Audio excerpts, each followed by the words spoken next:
Hello friends, আসসালামু আলাইকুম। আমি রাফিউল ইসলাম তমাল, হালাল অ্যান্ড হেলদি কুকিং থেকে আপনাদেরকে জানাচ্ছি স্বাগতম। তা আজকে আমি আপনাদেরকে কিশমিশ তৈরির রেসিপিটা করে দেখাবো। এটা খুব ইজি একটা প্রসেস। এখন আঙ্গুরের খুব পাকা একটা সিজন চলছে এবং দামটাও খুব কম। তা আমি এখানে 400 গ্রামের মতো আঙ্গুর নিয়েছি, পাকা আঙ্গুর। আপনারা চেষ্টা করবেন একবারে পাকা হলুদ টাইপের আঙ্গুরগুলো নিতে, তাহলে এটা খুব বেশি মিষ্টি হবে এবং শুকাবেও খুব তাড়াতাড়ি। তো একটা কড়াই আঙ্গুরগুলো নিয়েছি আমি। নিয়ে এটাকে কিছুটা পানি দিয়ে এটাকে সিদ্ধ করব আমরা।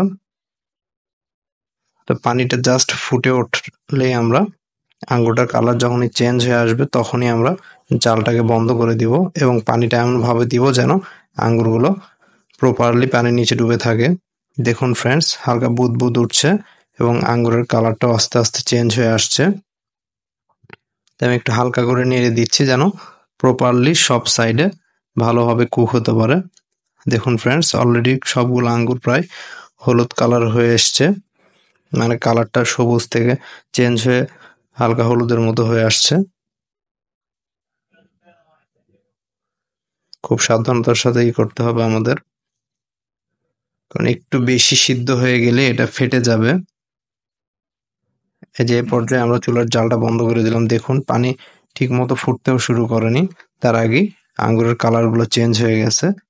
আর আপনারা চেষ্টা করবেন একটু ছোট সাইজের চিকন সাইজের আঙ্গুরগুলো ইউজ করতে, তাহলে শুকাতে অনেক সময় কম লাগবে। আমার আঙ্গুরগুলোর সাইজ একটু বড় হওয়ার কারণে শুকাতে 3-4 দিন লেগে গিয়েছিল।